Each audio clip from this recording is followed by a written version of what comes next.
dan dikenal juga ada yang namanya harta bawaan gitu ya. Nah, harta bersama ini nomenklaturnya ada di Undang-Undang Perkawinan, Pak.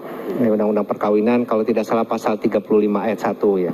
Jadi harta bersama itu adalah harta yang diperoleh selama perkawinan gitu ya.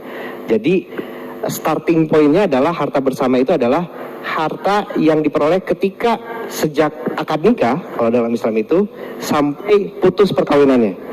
Bisa karena perceraian, bisa karena putusan pengadilan, bisa karena kematian, nah gitu kan. Nah selama itulah si suami maupun istri yang memperoleh harta itu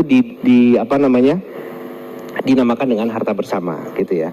Nah kalau harta bawaan otomatis harta yang diperoleh si suami atau istri sebelum perkawinan itu berlangsung gitu ya. Makanya ketika ada perkara berkaitan dengan harta bersama diperiksa terlebih dahulu itu apakah ada perjanjian perkawinan atau tidak gitu ya.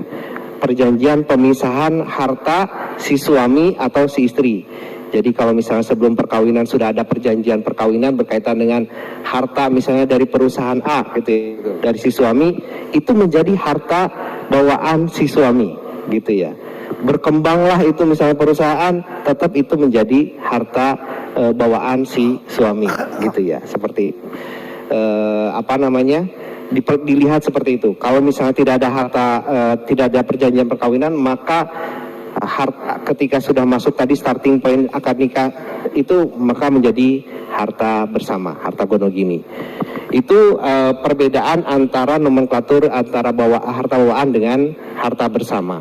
Kemudian kalau misalnya pernikahan siri, nah ini kaitannya dengan pernikahan yang tadi yang seperti saya sampaikan ya, apakah pernikahan itu tercatat atau tidak, dilakukan sesuai agama atau tidak. Ketika tidak tercatat maka negara tidak bisa melihat itu sebuah perkawinan. Maka akibat hukumnya apa? Akibat hukumnya dari perkawinan itu apapun yang dihasilkan itu tidak bisa dikatakan menjadi akibat hukum dari sebuah perkawinan. Baik itu misalnya anak, baik itu misalnya harta dan seterusnya. Gitu. Makanya implikasinya banyak sekali ketika pernikahan itu tidak tercatat, gitu ya. Nah kemudian kalau misalnya istrinya lebih dari satu, nah ini karena dimungkinkan di agama Islam itu ada pernikahan yang istrinya tidak hanya satu, bisa dua, bisa tiga, bisa empat gitu ya. Nah syarat utamanya adalah pernikahan